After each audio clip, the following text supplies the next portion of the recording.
അമ്മയാരെ കാണുന്നില്ലല്ലോ. ഹരി വന്ന ഉടനെ ഞങ്ങൾ പോകാൻ കേട്ടോ. വൈകിട്ട് ചായം കുടിച്ചിട്ട് പോവാൻ മോളെ. ഇല്ല അമ്മ, ഹരിക്ക് നാളെ ഓഫീസ് ഉണ്ട്, അതുകൊണ്ട് പോകണം. അവര് വരുന്നു.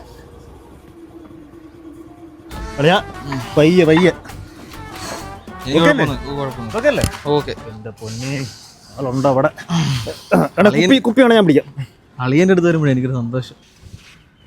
ഹായ് ഹരി, നീ എന്ത് പരിപാടിയാണ് കാണിക്കുന്നത്? നീ എനിക്ക് വാക്ക് വന്നല്ലേ ഇനി കുടിക്കത്തില്ലെന്ന്. അളിയനെ കണ്ടപ്പോൾ സന്തോഷം. നീ പ്രശ്നം ഉണ്ടാക്കുന്നത്. അളിയൻ കുഴപ്പമൊന്നുമില്ല. അളിയൻ ഓക്കെ അല്ലേ? അളിയാ ചേട്ടാ കൂടുതൽ സംസാരിക്കണേ, ചേട്ടനാ എല്ലാത്തിനും കാരണം. ഞാനോ?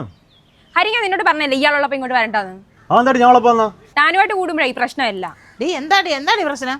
അമ്മ എങ്ങനെ പറയായിരിക്കും? കല്യാണത്തിന് മുമ്പാണെങ്കിലും ഇപ്പോഴാണെങ്കിലും എന്റെ എല്ലാ കാര്യത്തിലും ആവശ്യമില്ല ഇടപെട്ട് പ്രശ്നങ്ങൾ ഉണ്ടാക്കുന്ന ഈ ചേട്ടനാണ്. ചുമ്മാ ബഹളം വയ്ക്കല, അയലത്തുകാരൊക്കെ കേൾക്കും. കേറാകത്തോട്ട്. ഇല്ലമ്മ കയറുന്നില്ല, ഞങ്ങൾ പോവാ. ഹരി വാ പോവാം. അളിയനല്ല, ഞാനാ കുപ്പി എടുത്തത്. ഹരി നീ മിണ്ടാവും നടന്നു.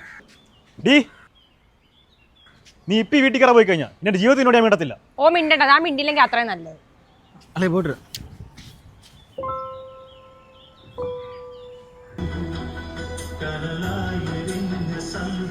നീ എന്താ അവള് വിളിച്ചിട്ട് ഫോൺ എടുക്കാഞ്ഞത്? എനിക്ക് എടുക്കാൻ തോന്നിയില്ല. നമുക്ക് തീരെ വയ്യാന്ന്. അതൊക്കെ അവളുടെ അടവാ. അമ്മയമ്മ പോയേ? അല്ല, അവള് ഹോസ്പിറ്റലിലോട്ട് പോയിരിക്കും. നീ ഒന്ന് സംസാരിച്ച്. ഹലോ ചേട്ടാ, എനിക്ക് തീരെ വയ്യ, ചേട്ടനൊന്ന് വരാമോ?